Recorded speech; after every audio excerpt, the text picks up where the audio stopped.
Eh bien, bonjour à toutes et à tous. Merci d'être encore là au terme de cette journée assez intense sur une succession de tables rondes. J'ai le plaisir d'animer l'ultime table ronde de la journée. Je m'appelle François Lacombe, je suis consultant infrastructure et utilité chez Data Activist, et ce qui me permet aujourd'hui de pouvoir vous parler avec nos intervenants des sujets data IA sur la résilience et les transitions, parce que la crise climatique n'attend pas. Donc c'est quelque chose que vous avez certainement largement entendu aujourd'hui. L'IA, tous ces outils avancés sur la gestion des données ne fonctionnent que parce qu'on est capable de les alimenter par une substance, de l'information de qualité, des données précises, des choses que vous maîtrisez toutes et tous évidemment dans vos organisations, pour lesquelles il n'y a plus de problème aujourd'hui évidemment, toutes les données sont de très bonne qualité. Mais il reste évidemment quelques défis parce que les transitions auxquelles on a à faire face, des transitions climatiques, géopolitiques, énergétiques, sociétales, sont autant d'opportunités et d'impact sur la résilience de nos territoires finalement. Et il va falloir, au cours de ces 50 minutes qu'on va passer ensemble, préciser tout ça. Je vais commencer sur le sens que je donne au mot résilience, et nos intervenants auront l'occasion de le faire également. Pour moi, très simplement, la résilience, c'est le maintien en conditions opérationnelles sous contrainte. Donc c'est très très basique. Je pense que nos intervenants auront certainement beaucoup d'éléments supplémentaires pour le préciser. Tout cela pour attirer votre attention sur la nécessité d'aller à l'essentiel. Les défis qui se posent à nous se font en temps contraint. On doit fiabiliser très rapidement nos données, la maîtrise de ces outils. Et on va pouvoir voir ensemble, puisque heureusement aujourd'hui on a quand même des solutions, avec nos 4 intervenants qui vont pouvoir donner un point de vue industriel, politique, à la fois public et privé, sur lequel on va pouvoir donc discuter de ce sujet. Je vais les laisser se présenter dès maintenant, en commençant par Lise, si vous voulez bien commencer. Merci beaucoup. Bonjour, donc, je suis Lise Moutamal, je suis directrice générale déléguée d'une société d'économie mixte qui s'appelle CityUp, qui est basée à la Martinique et qui accompagne les collectivités dans leur transformation vers des politiques publiques plus intelligentes et plus résilientes, donc c'est le sujet de cette table ronde, à l'aide du pilotage par la donnée et en faveur du citoyen. Et la définition que je donnerais en fait du mot résilience, sachant qu'on est sur la dernière table ronde, donc vous êtes tous très résilients pour y participer ce soir, c'est avant tout un processus dynamique grâce auquel l'homme a la capacité de s'adapter et de rebondir dans une situation qui pourrait lui sembler défavorable, voire traumatique la plupart du temps, en fonction des ressources disponibles et dans un contexte, une situation donnée. Voilà. Pierre-Yves. Oui, bonsoir à tous. Pierre-Yves Carrez, moi je travaille chez Enedis. Alors Enedis est bien connu comme étant le gestionnaire du réseau électrique de distribution d'électricité, mais c'est également un gestionnaire de données. Alors il y a des données sur le réseau, on pourra en parler tout à l'heure, mais aussi des données sur tout ce qui va être consommation, qui va être production, donc tout ce qui va être issu des compteurs. Et je m'occupe moi d'une équipe qui est basée à Rennes, une équipe nationale qui gère les accès aux données, qui accompagne des clients sur ces accès aux données, qui peut être aussi en appui auprès de collègues France entière. Et puis sur la résilience, quand on regarde la transformation de la production d'énergie en France, qui va être décarbonée, qui va être délocalisée, il y a vraiment un rôle principal du réseau électrique, et il y a un accompagnement à effectuer auprès des territoires pour mener à bien cette révolution. Et la définition pour moi de la résilience, c'est cet accompagnement qu'Enedis a auprès des territoires. Merci. Nathalie. Bonjour à toutes et tous, Nathalie Artige-Monoury, je travaille au Conseil régional du Centre Val-de-Loire. Je suis directrice de l'appui à la donnée, au pilotage et aux transitions au sein de cette collectivité. Et nous portons un projet qui s'appelle le Climate Data Hub, qui est un projet de coopérative de données au service du climat. Projet soutenu dans sa préfiguration dans le cadre du plan France Relance et dont la région est pilote du consortium. Et la définition que j'ai envie de donner ce soir de la résilience, c'est peut-être au-delà de la capacité de s'adapter, la capacité à préserver le bien-être de la population, au-delà de sa seule survie, face à tout type de crise. Et Dieu sait qu'elles sont nombreuses en ce moment. Merci. Thomas. Bonjour à toutes et tous, Thomas Cotinet, je dirige l'Ecolab des ministères de la Transition écologique, énergétique et des territoires. 2 missions principales. Une première tournée vers les startups et les PME qui ont une utilité, qui apportent des solutions pour cette transition écologique, pas seulement numérique. Et puis une mission principale, l'administration ministérielle de la donnée et la mobilisation de l'intelligence artificielle pour accélérer cette transition écologique, relever des défis, dont les défis de la résilience, faire en sorte que quand on y arrive, ça ne soit pas seulement de la chance. Merci. Alors merci à tous les quatre. La formule qu'on a choisie, elle est assez dense, hein, parce que vous l'avez compris, on a 50 minutes pour traiter d'un thème dont on aurait pu faire la journée. Donc en 6 questions, on va essayer d'aborder, de passer les nombreux aspects que notre problématique pose.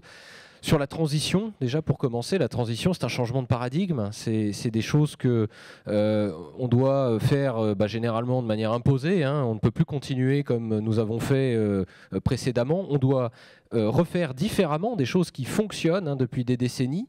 C'est évidemment porteur de complexité, il va falloir trouver des solutions, ça pose des questions de souveraineté, ça demande une maîtrise, si possible locale, de certains outils, on va parler d'intelligence artificielle.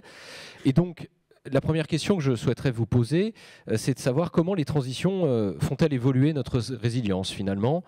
Et peut-être que Lise, vous pouvez nous apporter des premiers éléments de réponse. Oui, je peux aussi interroger un peu différemment la question, parce qu'on peut aussi se poser la question de savoir comment notre résilience nous permet d'impacter positivement l'ensemble des transitions, ce qui est le cas aujourd'hui. Il y a un lien étroit entre le mot de résilience et le mot transition. Pourquoi ? Parce que quand on est dans une phase de transition, on passe une phase d'incertitude, un moment de déséquilibre qui, quelque part, en fait, nous oblige en fait, à fonctionner en mode dégradé, très clairement, quand on est dans cette phase de transition. Et on n'est pas forcément confortable dans cette phase de transition. Alors, ça peut être un profond désarroi. On a vu en fait les événements cataclysmiques qui se sont passés récemment. On crée vraiment du désarroi et de la souffrance. Et donc, on se retrouve à se poser les bonnes questions sur des réponses immédiates, de l'anticipation, de la prévention. Et aujourd'hui, je pense que les transitions permettent en fait à l'homme de travailler en augmentant sa résilience, en cherchant des outils qui peuvent être différents de ce qu'on a eu par le passé, que ce soit en termes d'apprentissage, d'auto-organisation, d'innovation, de rupture avec le passé, et que ce soit à l'échelle individuelle ou collective. Et ça, c'est très important. Dans le sujet qui nous intéresse directement, on parle de risques majeurs. La résilience nous permet aujourd'hui d'anticiper et de travailler en amont des catastrophes naturelles. Très bien, donc c'est un premier point de vue. Peut-être que Thomas, vous souhaitez compléter ce que dit Lise, du coup, dans le contexte du ministère. Oui, alors la résilience, quand elle s'est installée dans le débat public, qu'il s'agisse de sociétés, d'entreprises, l'idée principale était d'être capable de traverser des chocs et de revenir à son état normal. C'était une logique de crise ponctuelle. Le sujet qui est posé désormais par la transition écologique et par la réponse à l'urgence écologique, c'est qu'en fait, c'est une transition en continu. Ce sont des chocs en continu. On a pendant 15 ans cité la canicule de 1976, on a cité celle de 2003, des sécheresses qui étaient exceptionnelles, qui servaient de point de repère. En 2019, on pensait que c'était unique, et en réalité, ça s'installe comme étant désormais notre quasi-quotidien. Donc les travaux qui étaient faits pour la résilience doivent désormais être orientés vers une logique d'adaptation en continu à ces chocs. Et il faut être capable de mobiliser des outils comme la donnée et l'intelligence artificielle pour servir cet objectif, qu'il s'agisse d'être capable de bien orienter nos politiques publiques, nos actions, de décider en temps réel. Et ça, c'est un vrai changement de paradigme qui commence à être compris par chacune et chacun et à être porté par les responsables politiques, les chefs d'entreprise. Mais quelque part, la notion de résilience pouvait être un refuge aussi assez pratique de faire croire qu'on était dans la gestion de crises ponctuelles. Or, ce n'est plus du tout le cas. Effectivement. Et vous, Nathalie, à la région Centre-Val de Loire ? Oui, alors je partage ce qui a été dit, évidemment. C'est un changement de paradigme et du coup, c'est un changement qui amène à modifier en profondeur nos manières de produire, nos manières de consommer, nos manières d'interagir, nos manières de faire société, en somme. Et du coup, je trouve que ça nous amène à nous adapter choc après choc, certes, mais à faire en sorte que la résilience ne soit pas un retour à avant. C'est-à-dire on ne retourne pas à une normale, entre guillemets, préalable. Il y a bien un changement pour de bon. j'ai envie de dire. C'est aussi ça, finalement, ce qu'amènent les transitions dans la résilience. Et puis, je partage complètement ce que disait Lise, c'est que ça transforme, les transitions, elles transforment notre résilience aussi, en faisant pencher le poids du corps, peut-être davantage de la résilience individuelle vers la résilience collective, parce qu'elle amène effectivement à agir ensemble. Les leviers à activer, ils sont multiples, ils sont à tous les niveaux. Et voilà, ça amène à être collectif. Merci pour ces premiers éléments de réponse. Donc on a essayé d'un peu de cadrer quelles pouvaient être les solutions pour renforcer notre résilience tout en devant accompagner ce changement. Une deuxième question maintenant, parce qu'il va falloir rentrer dans le vif du sujet. On va s'interroger sur les usages, notamment de l'intelligence artificielle dans ce contexte. Comment être à la fois à même d'adopter un outil qui est tout à fait nouveau, tout en devant accompagner un changement qui s'avère nécessaire et voire inéluctable. Donc, vous l'avez compris en introduction, on ne peut simplement pas le faire dans n'importe quel contexte. On ne peut pas faire n'importe quoi avec l'intelligence artificielle comme n'importe quel outil.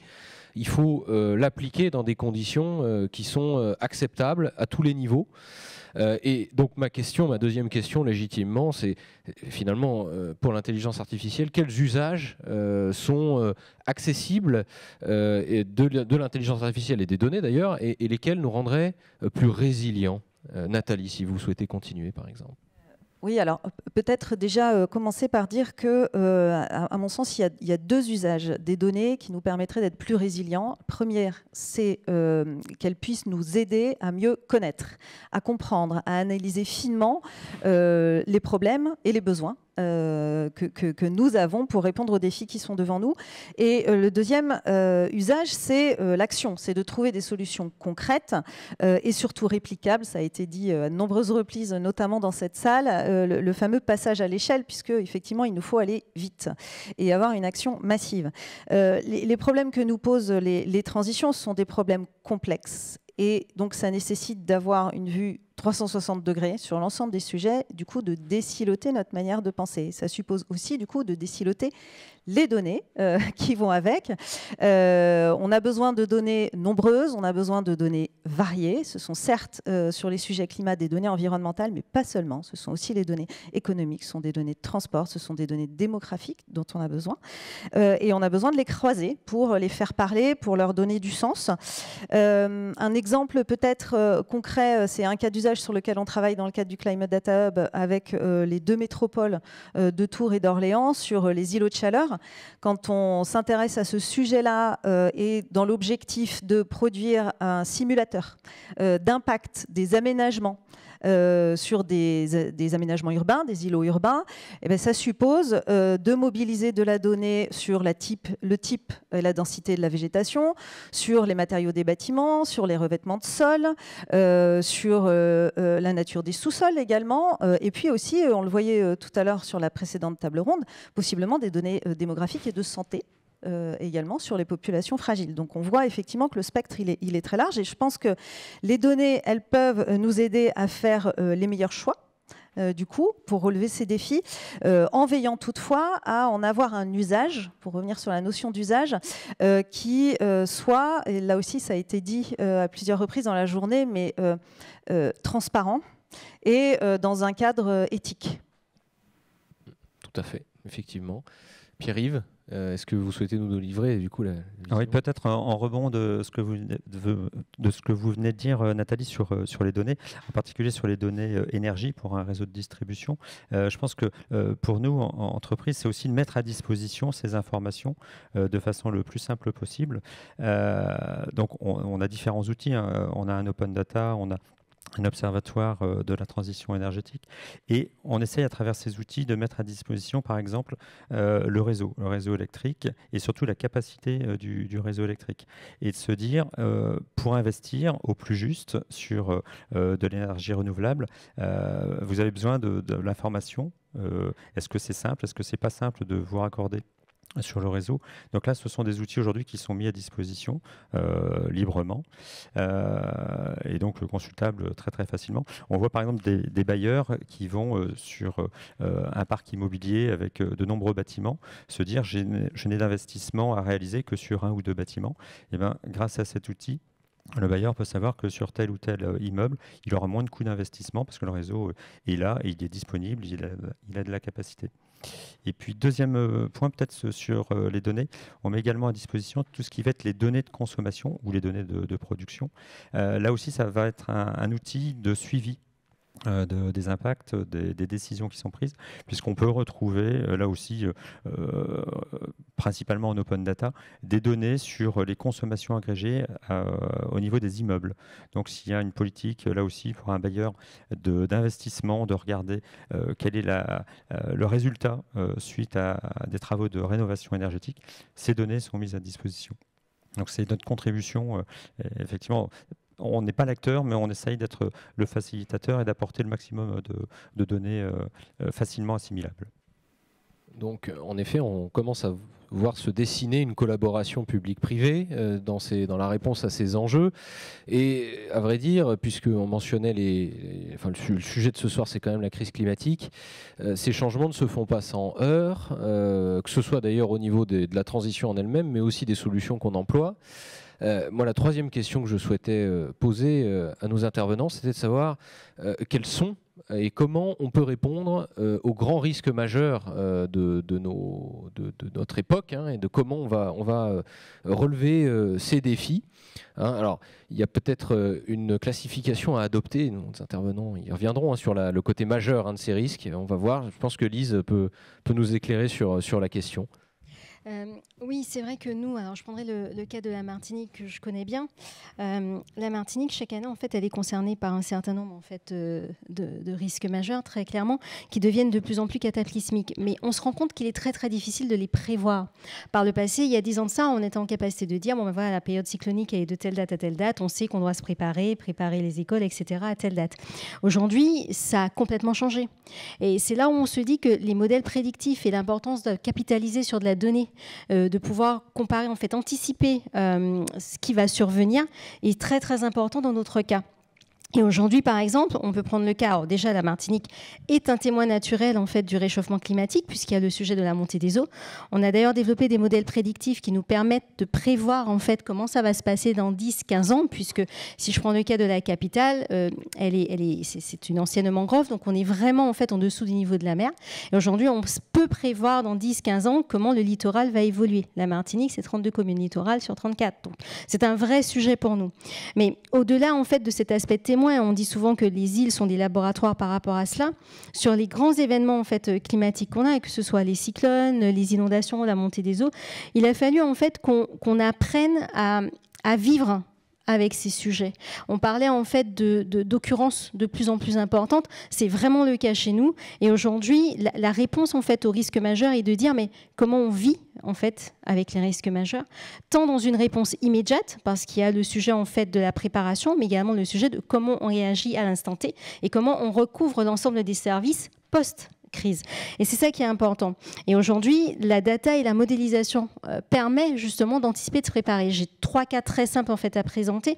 Un cas d'usage par exemple sur le réseau limnimétrique qui existe depuis quelques années à la collectivité territoriale de Martinique, où on a pu en fait mettre en place un modèle prédictif par rapport à la montée des eaux qui nous permet de réagir en temps réel sur le transport urbain par exemple. À quel moment prévenir la population et arrêter le transport urbain sans mettre en danger notre personnel et les personnes en fait qui ont besoin de rentrer chez elles. Et ça, c'est un vrai atout parce qu'avant, il y avait en fait le système urbain s'arrêtait alors même qu'on avait encore des personnes qui se retrouvaient en situation de danger parce qu'elles n'avaient pas pu rejoindre leur habitation. Donc ça, c'est un premier cas aujourd'hui.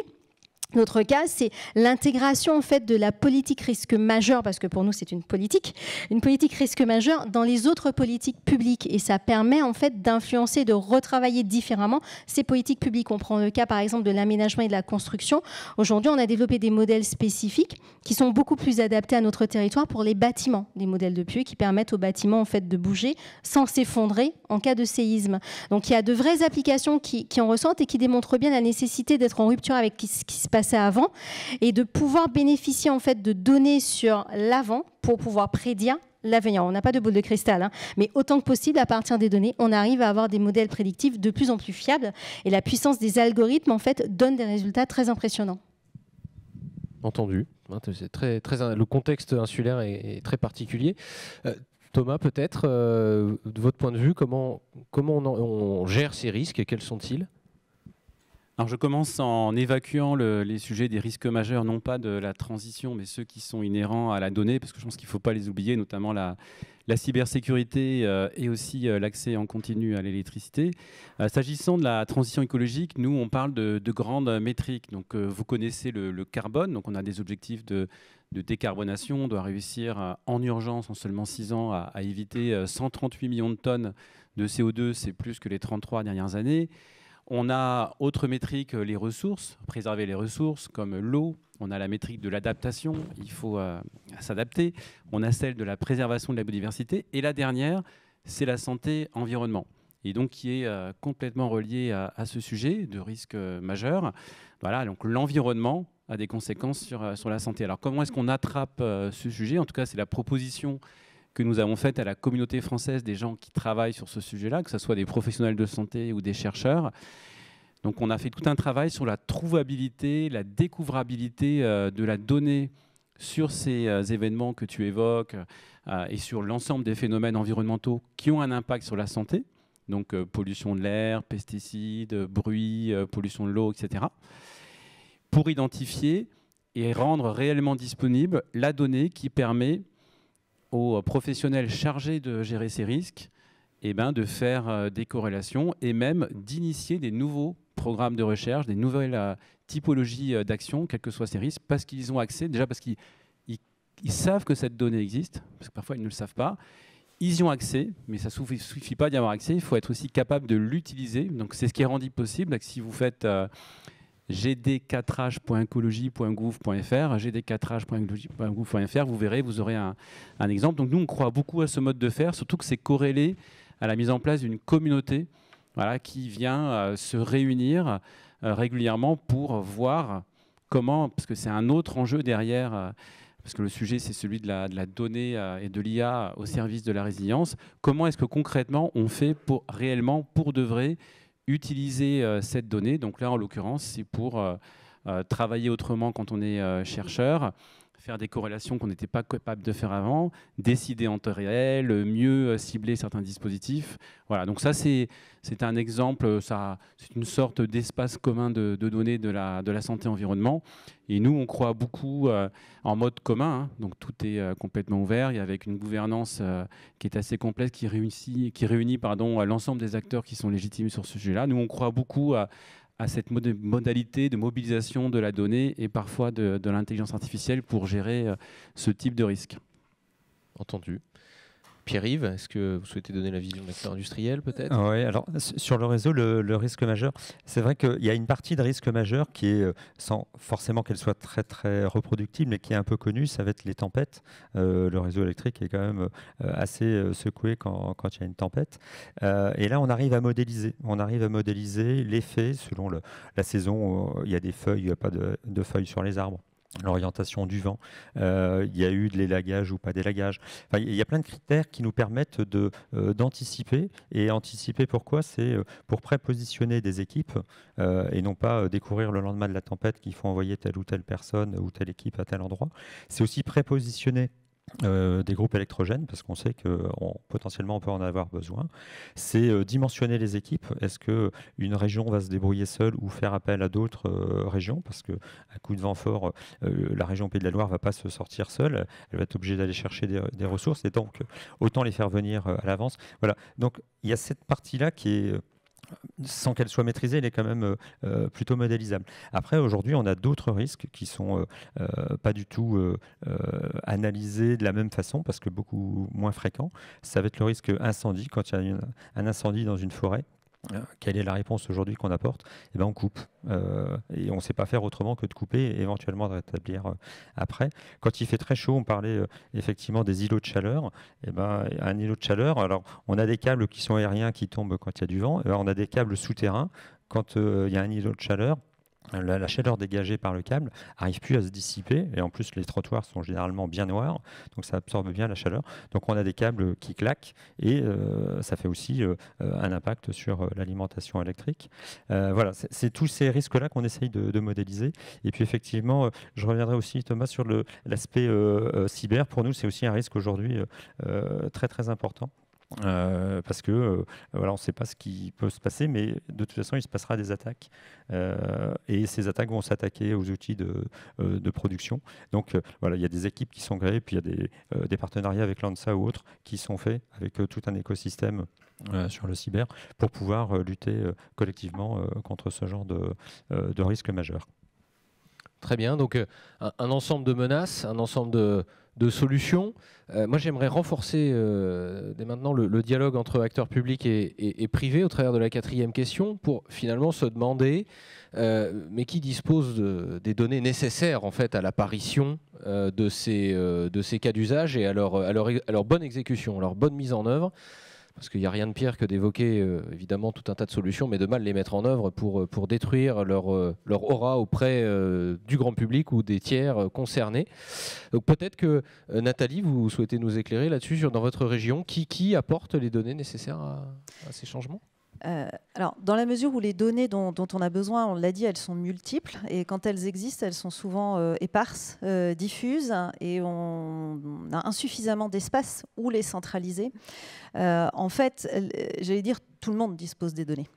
Alors, on pourrait dire, si on devait faire des catégories, il y a effectivement les acteurs publics, l'État, bien entendu, les collectivités territoriales, les établissements publics et parapublics, dont les établissements de recherche qui disposent d'énormément de données, les acteurs privés, on pense aux entreprises, bien entendu.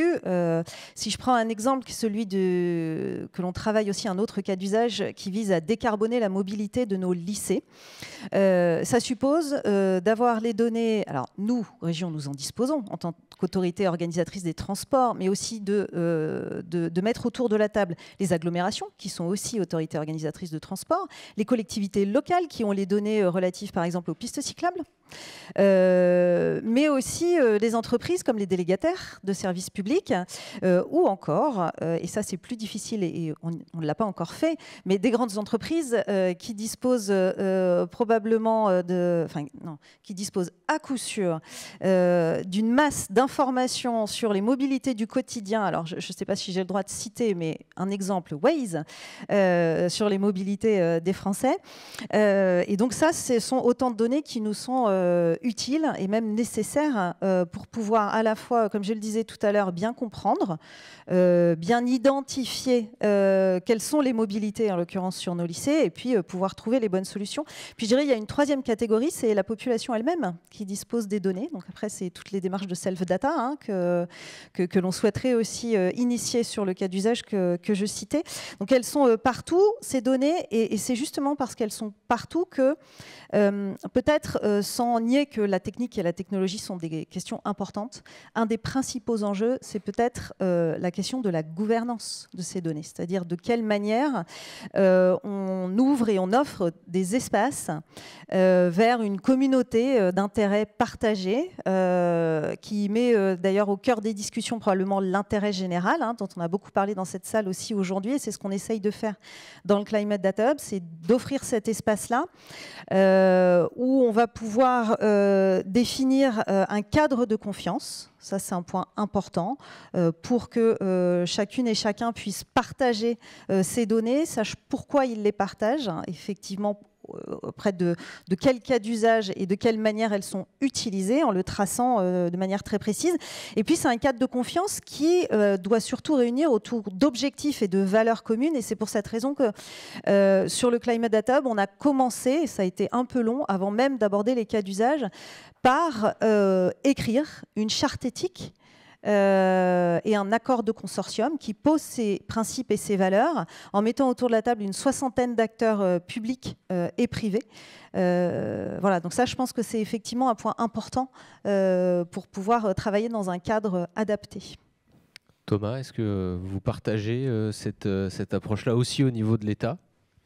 Oui, je partage complètement et je vais la compléter parce que j'abonde à tout ce que tu as dit avec une autre idée.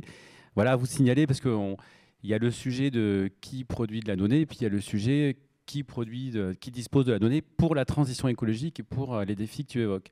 Et la transition écologique, elle est éminemment écosystémique. Quels que soient les cas d'usage, qu'il s'agisse d'eau, de déchets, de prévention des risques, de préservation de la biodiversité, de mobilité durable, d'efficience énergétique, de production d'énergie renouvelable, on a un écosystème d'acteurs publics, privés, nationaux, territoriaux. Je prends un exemple qui devient d'actualité, la collecte des biodéchets. Donc, il y a une loi qui rentre en vigueur, il va falloir collecter et transformer de façon spécifique les biodéchets. Pour réussir cela, il faut impérativement que les collectivités territoriales qui ont la compétence, les entreprises qui opèrent, les citoyens qui font le geste de trier, d'acheminer, etc., l'État qui fait ses lois, il faut que tout ce petit monde soit capable d'agir ensemble. Et donc, il faut que la façon de mobiliser la donnée soit adaptée à cela. Et ça me semble être une caractéristique importante. Et il faut donc une gouvernance de toutes ces initiatives qui, elles aussi, soient écosystémiques, avec un sujet dans le sujet que tu as aussi abordé, mais qui est vraiment très important pour nous et sur lequel peut-être on est en retard en France. C'est ce qu'on appelle la donnée d'intérêt général. Et donc la donnée souvent détenue ou produite par des acteurs privés, entreprises, associations ou citoyens, qui est essentielle pour réussir la politique publique de la transition écologique. Alors soit de façon défensive pour ne pas avoir de problème, soit de façon plus offensive parce qu'elle offre un potentiel incroyable. Je terminerai en évoquant tout simplement les capteurs de l'Internet de l'objet qui commencent à produire un volume de données qui est faramineux, avec à côté les évolutions que vous connaissez de l'intelligence artificielle qui peuvent exploiter ces données-là. Donc si on prend par exemple les capteurs qui en temps réel sur des véhicules ou des bâtiments publics ou privés indiquent s'il pleut ou pas, fort ou pas, on voit bien qu'il y a un volume de données incroyable qui serait très utile à Météo France, un service public national de prévention des risques, si on était capable d'organiser le partage et l'accès à cette donnée d'intérêt général. Donc ça, c'est un des nouvelles étapes qu'il faut qu'on arrive à franchir dans les mois, les années qui viennent. Ouais, alors je rebondis sur ce que vous disiez tous les deux, parce que le cas de Waze est fort bien choisi. En réalité, on voit bien quand il y a des acteurs privés qui disposent aussi d'une connaissance du territoire parfois plus fine que la collectivité elle-même. Dans un pays comme la France, qui a l'un des réseaux routiers les mieux instrumentés d'Europe, on contractualise quand même avec les acteurs privés pour avoir de la connaissance plus fine.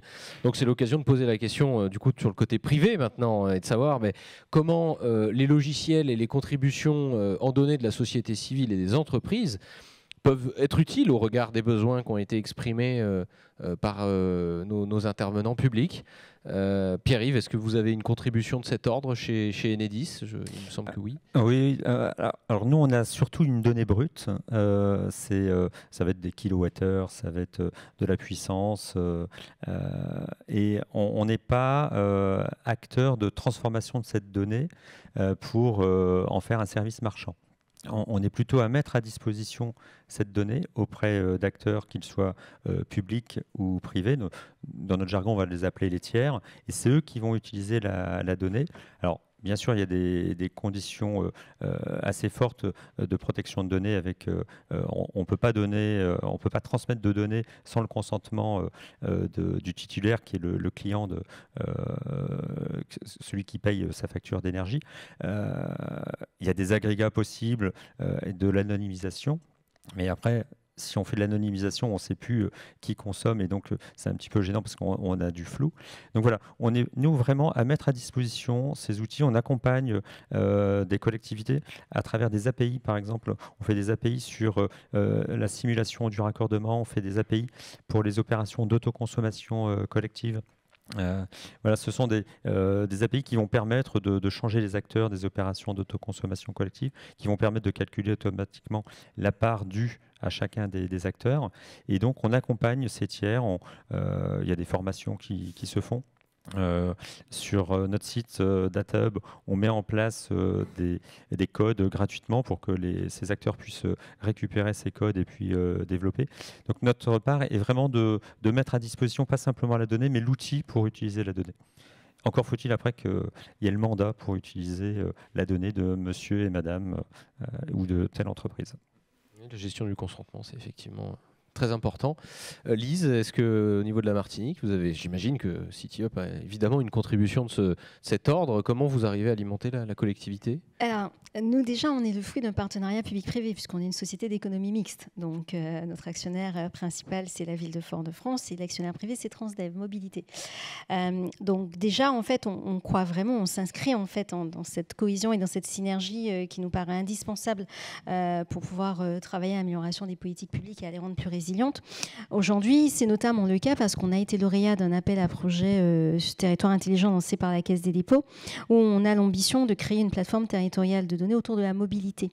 Et l'idée, c'est déjà de créer une enceinte de gouvernance qui permet justement de mettre à profit les données publiques et au passage régler la problématique de mise à disposition des données par les différentes collectivités vis-à-vis du public, mais également pouvoir récupérer de la donnée auprès des privés, de manière à, dans le cadre de cette enceinte, on parle bien d'éthique, d'utilisation de la donnée, donc ça pose tous ces sujets. On parle également en fait, de données récupérées auprès du citoyen, donc l'animation de communautés et de forums citoyens.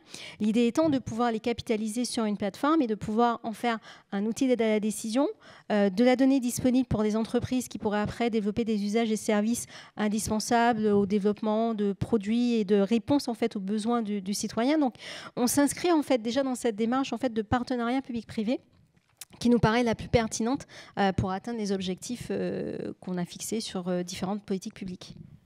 Entendu. Donc vous avez compris que ça ne pouvait pas se faire non plus automatiquement, on ne peut pas faire n'importe quoi et donc il faut bien cadrer les choses, gérer le consentement des uns et des autres et des relations entre le public et le privé. Une dernière question, parce que je pense qu'au cours de nos discussions, ça c'est bien apparu, on s'en est bien rendu compte.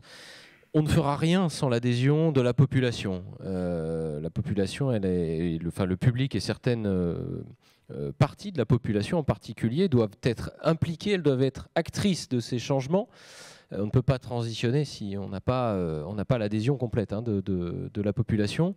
Donc, une question que je souhaiterais vous poser à vous quatre désormais, comment on rend ces populations actrices de ces changements à vos différentes échelles ?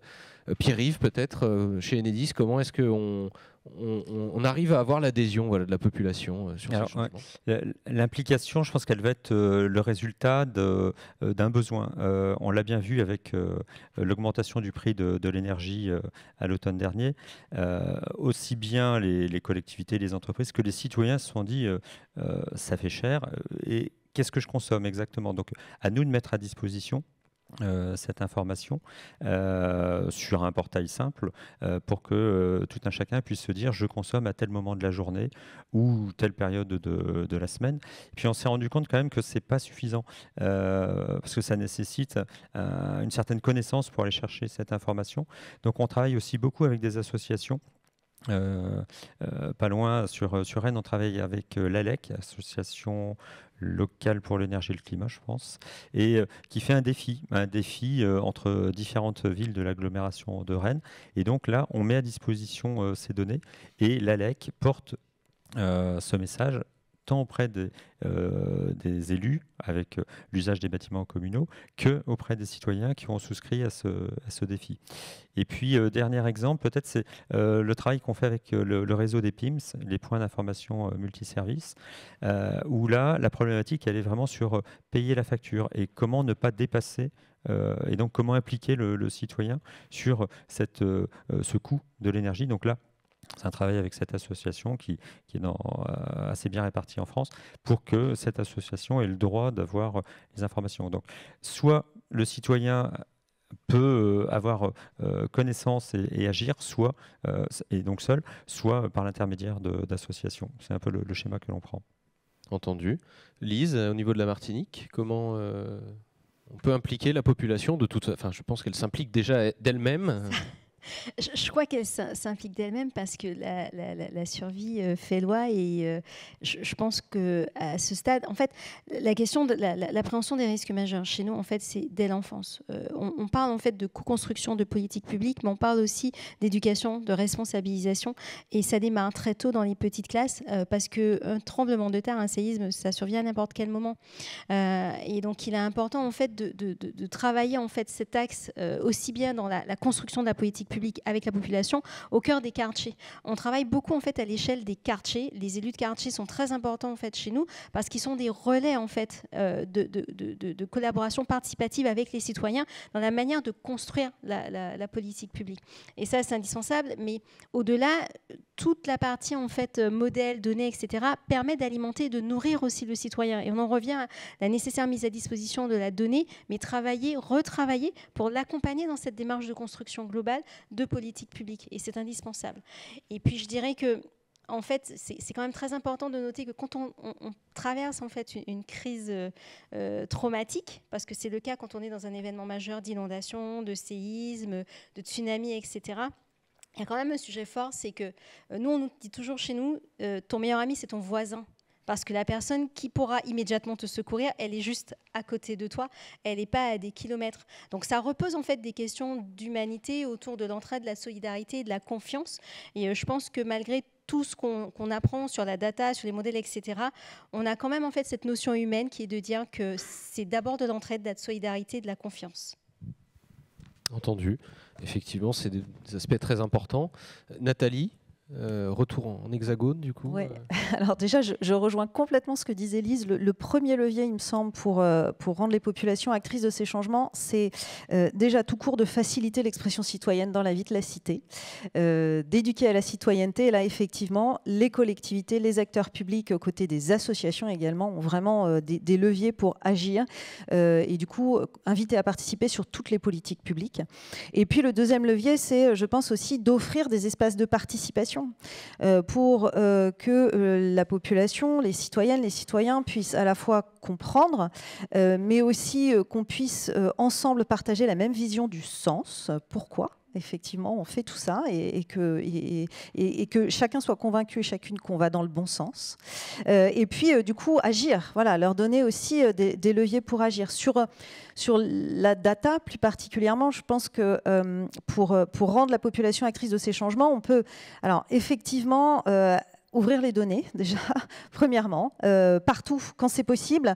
Samuel Goeta, juste avant nous, disait très bien à quel point c'est un outil d'empowerment et d'émancipation, à condition, effectivement, que ce soit accompagné, que les gens soient formés. Je pense aussi que une des conditions et un des moyens, plutôt, c'est d'informer, et plus que d'informer, c'est d'assurer les populations que les données sont utilisées à bon escient, et dans le respect des droits individuels.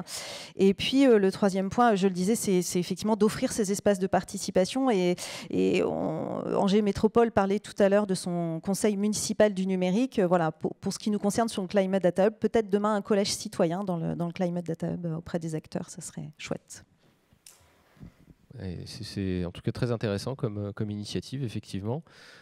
Thomas, est-ce que vous partagez du coup cette approche-là Alors, moi, je répondrai à la question comment bien impliquer les citoyens sur le sujet spécifique de la donnée pour la transition écologique. Deux idées. La première, c'est une sorte d'appel que je lance, le langage. Et je pense qu'il faut vraiment faire attention, toutes et tous, à la façon dont on parle. C'est-à-dire qu'on a pris l'habitude, nous, les professionnels de la donnée, de l'IA, les gens qui sont intéressés par ça, à utiliser un langage qui est complètement excluant et qui laisse le citoyen, la citoyenne en dehors de tout cela.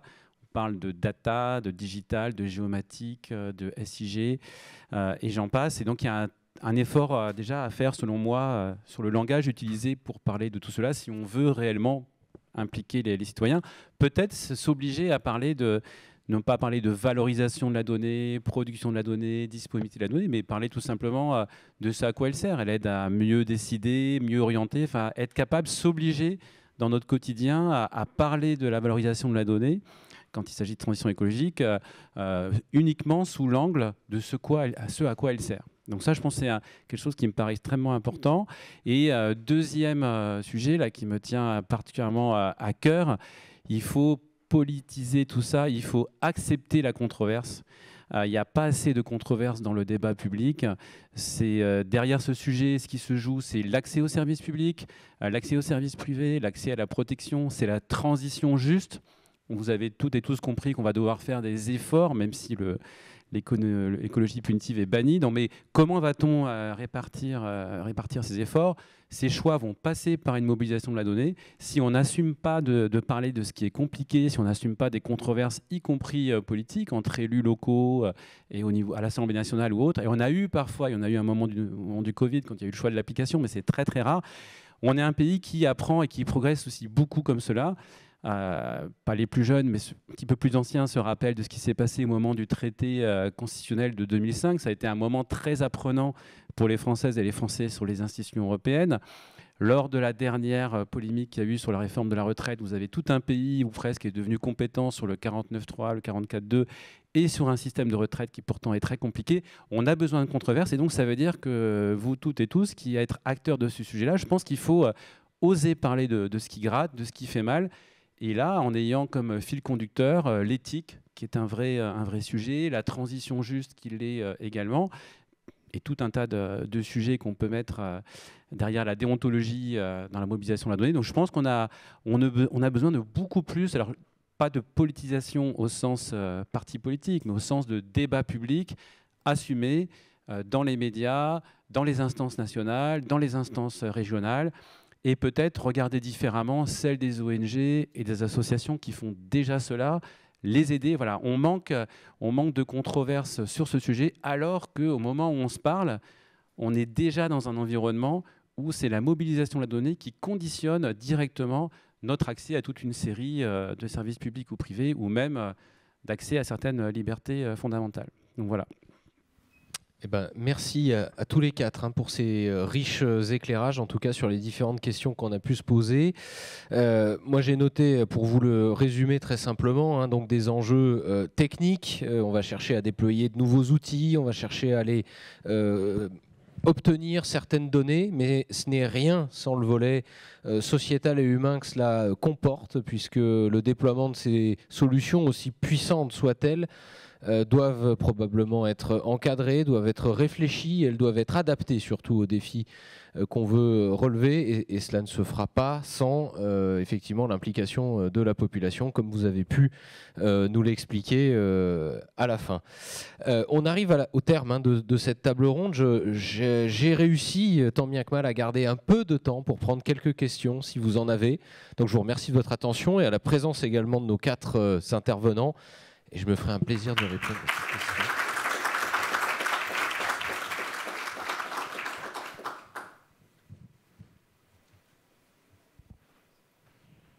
Visiblement, vous avez été parfaitement clair. Et c'est surtout vos propos n'ont souffert d'aucune controverse. Je vois que dans la salle, personne ne souhaite remettre en cause ce qui a été mentionné. On arrive pratiquement au terme, je crois, du temps. Mais j'avais quand même préparé une ou deux interrogations s'il fallait peut-être renforcer le propos, si ce n'était pas suffisant. Mais tout dépend ce qu'on peut faire. C'est bon ? Ouais, moi, il y a quelque chose qui m'intéresse particulièrement, c'est que on envisage un certain nombre de solutions très très compliquées pour avoir des données dynamiques, etc. Selon vous, est-ce que je crois que c'est Nathalie qui a soulevé ce point tout à l'heure. Comment l'IA peut nous aider à mieux connaître tout simplement ce que nous avons ? Est-ce que ça peut nous aider à faire des inventaires ? Est-ce qu'on peut fiabiliser la connaissance de notre patrimoine avant d'aller vers des choses beaucoup plus compliquées, parce que déployer ces choses très compliquées sur des patrimoines que nous connaissons mal, c'est pratiquement l'assurance de ne pas parvenir en fait à l'objectif. Donc je ne sais pas ce que vous en pensez, si l'un ou l'autre souhaitait répondre sur ces questionnements. Pierre ou Lise, mais... Non, je me lance parce que j'en ai un peu parlé. Quand on parle d'IA, oui, ça peut nous permettre en fait, d'anticiper un certain nombre de choses. On parle d'inventaire, on parle de biodiversité. La Martinique vient d'être classée, ça me permet de faire de la pub au passage, merveille du monde au patrimoine mondial de l'UNESCO, puisqu'on a un type exceptionnel d'éruption volcanique. On est sur des risques majeurs, mais c'est quand même un type unique, c'est le type péléen. Donc il n'existe que chez nous, donc c'est quand même très intéressant. Enfin, en tout cas, il a donné lieu à un nom spécifique. Et en fait, connaître chez nous en termes de biodiversité, oui, c'est indispensable. On est en train de créer un observatoire de la biodiversité. Il en existe plusieurs. Il y en a un observatoire national, etc.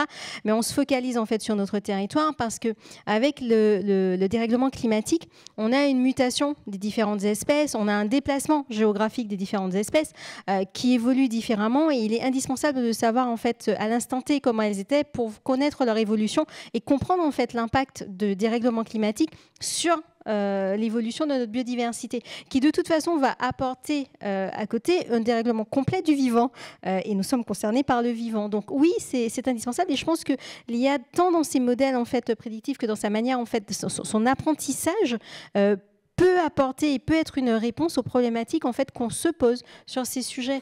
On parle beaucoup de biomimétisme en matière de développement durable. C'est, à mon avis, l'une des applications possibles de l'IA. Entendu. Peut-être juste en complément, dire que l'IA peut nous permettre d'aller plus vite aussi, je pense, d'accélérer effectivement en modélisant et de pouvoir aller plus vite. Entendu, Thomas?